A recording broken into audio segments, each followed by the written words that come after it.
pare. Cheers. Oo nga, pare. Buti, natuloy din tayo dito sa lakad natin, ano? Oo nga. Ang tagal kasi magpaalam sa misis ko sa totoo lang. Medyo mahigpit eh. Ha? Higpit? Oo ganun talaga ang mga misis. Wala tayong magagawa dyan. Ako nga, misis ko, maigpit din eh. Di nga. Oo. Talaga? Hindi ko lang nabalitaan yan. Grabe naman yung Yeah. order natin. Kahit tsaka pansit. Oo. Complete order, sir. Carbo. Thank you, thank you. Oo. Uy, No, mukhang masarap. ano gagawin mo? Ipopost mo? Gensi, Gensi. Sisend ko sa misis ko. Ha? Oo, kasi minomonitor nun yung mga kinakain ko eh. Tapos sinisiguro niya na hindi alam yung in-order ko. Grabe rin misis mo. Actually, ganyan din. Ganyan din yung sa akin. Ganyan misis mo. Strict.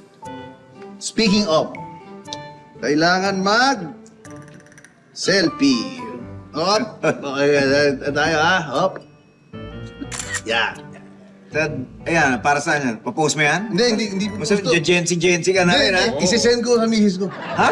Send ko para nakikita niya kung sino mga kasama ko. Kita mo nga, naka-full shot ako, di ba? Para Oo. nakikita rin niya yung surround. Ito yung backdrop? Oo. Grabe nung... Alam nyo, ngayon ko lang na-realize, pare-pareho pala tayo yung higpit ng mga misis natin, ano? Ako pare, minomonitor din ako ng misis ko. Ikaw? Oo. Paano mo minomonitor? Inaalam niya, lahat ng galaw ko. Lahat ng pinupuntahan ko, lahat ng...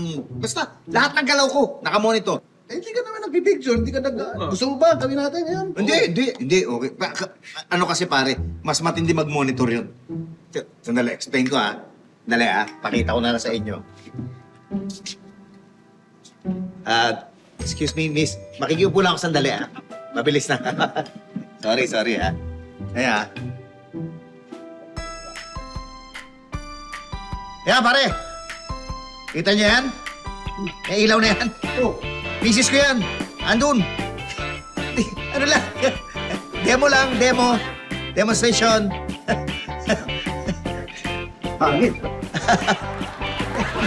Hindi lang to.